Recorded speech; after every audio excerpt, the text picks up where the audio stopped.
You only really know a whiskey when you've spent some time with it. The first couple of drams are different from the last couple of drams, no question. And sometimes your opinion of a whiskey can change dramatically over the course of the bottle. So I feel personally that I can't really score or judge a whiskey most of the time until I've spent quite a bit of time with it. So before I get rid of these empties, let's go through them one at a time and give them an opinion and a score and decide whether I would replace them or not. Deanston, 18-year-old.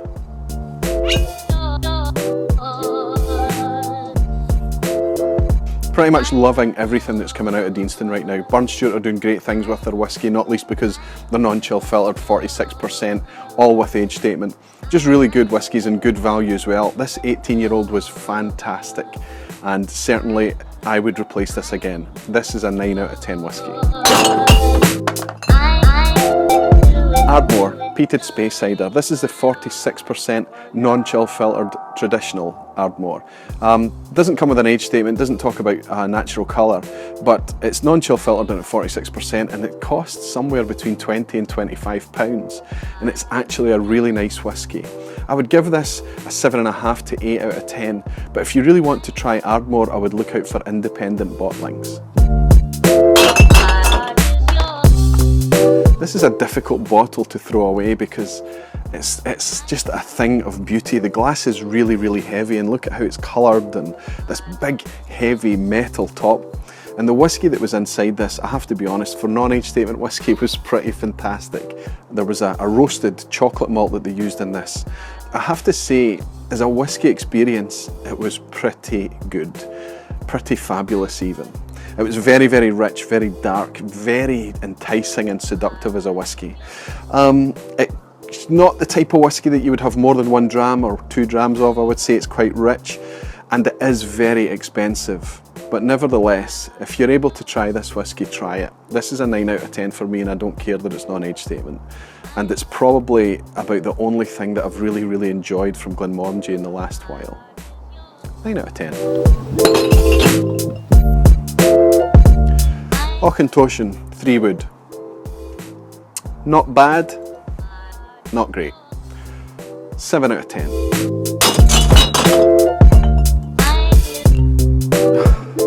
Lagavulin 8-year-old. This is a perfect example of how delicious and engaging a peated whiskey can be at a young-ish age. This is an 8-year-old whiskey that is just wonderful. It's completely different from its 16-year-old older sibling.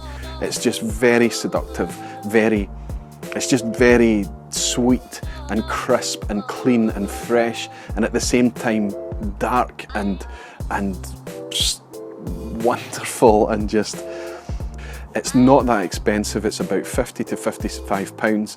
You can get it for less than that, and 45 pounds perhaps. And some people complain that compared to its 16-year-old, that's quite expensive, but I think that only goes to show that the 16-year-old is still pretty good value for a 60-year-old whiskey. This is great. I love this whiskey. It's a 9 out of 10. I've got another bottle in there already, and I would certainly replace that one as well. Highland Park Dark Origins, non-age statement from Highland Park, about 50 to 60 pounds, maybe a wee bit more, 65. Heavy sherry influence on it. Quite a good, engaging whiskey. I think if I was honest, if this was 45 pounds, it would be great. But at 65, it's pushing it a bit. 7.5 or so out of 10. Mortlach, rare old. Mortlach is terrific whiskey. It's a wonderful distillery, but this premiumised Mortlach range of whiskies is just too bloody expensive. It's just too expensive. This is 40 or 50 pounds for a non-age statement 50 cl bottle, and it's good whiskey. It's even really good whiskey, but not at that price. I will not replace this whiskey for my Mortlach fix. I will probably end up at independent bottlers from now on in. Benrinnes, Flora and Fauna. Delicious. This is helping me get over my thirst for Mortlach because it's very, very similar in a lot of ways. Quite a rich and heavy textured whisky. At 55 to 60 pounds, it's not bad considering it is a 15-year-old bottling, but it is only 43%. It's probably chill filtered and it's probably coloured as well. Whatever. This is a good whisky and I would say this is a strong 8.5 out of 10. Balvenie Triple Cask. This is a travel exclusive Balvenie and there's a decent backstory to it. Quite a good whisky, but I'm in no way in a hurry to replace this again. This is trashed and made a disaster of by being bottled at 40% and being quite an expensive whisky as well. This could have been so much better. I'm going to give this a 7 out of 10 and I'm not going to recommend it. Balblair 1990. This is a gem. This is a gem of a whisky. This is over 20 years old. This particular bottle, distilled 1990, bottled in 2014, so a 23 or a 24-year-old whisky. And the price of this was less than £100. And every single dram that was shared out of this bottle was thoroughly enjoyed, especially the closer it got to the bottom of the bottle. Balblair is a bit of an undiscovered gem right now. It's very good value whisky, and this is a fantastic example of their more sherry influenced style. Wonderful stuff, 9 out of 10.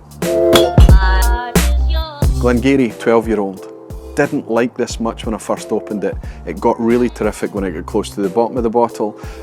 This really starts to get good when you start to add a little bit of water to it. It's 48%, so that kind of makes some sense. It's quite a peppery Highlander.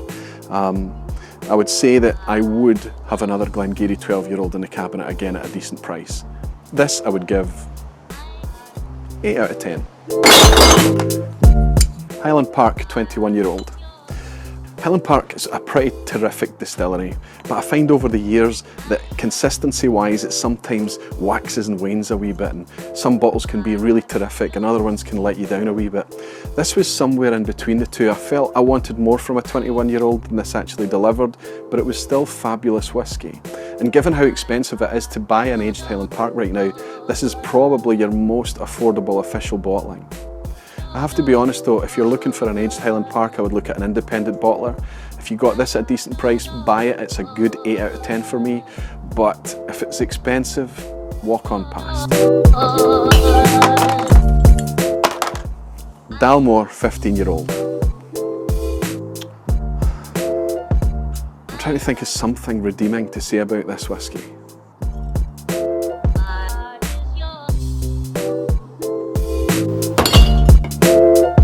Aberlour 10-year-old. When it comes to good value whiskies, it's tough to beat this. This is £22 for a 10-year-old space cider that's probably coloured, it's 40%, and yes, it's chill filtered, but it's still a good, decent single malt at a very low price. And I have always got a soft spot for Aberlour 10-year-old. I really quite enjoy it. And sometimes when you want to just sip a dram and not really worry about what it's costing you, it's fantastic to have this around. And it's a great whisky to give to folk who are just getting into whisky. It's a good example of a sherried Speyside style. I would actually give this 8.5 out of 10, and I recommend it to anybody, and I don't care about colour and things like that. Good whisky. Last of all, Glenfiddich 18-year-old. If I could liken this to food, this would be a potato. This is an 18-year-old whisky. It's good value, it's cheap, it's about 55 to 60 pounds. But this should be so much better than it actually is. It's at the point that this became a starter whisky for me, something light to start a flight off. And for an 18-year-old whisky, that's not where it should sit. Even at £55, which is good value for an 18-year-old whisky, it doesn't make this good value, and I would spend it on the 12-year-old instead. Unfortunately for Glenfiddich, I would only give this a 6.5 out of 10. Till next time.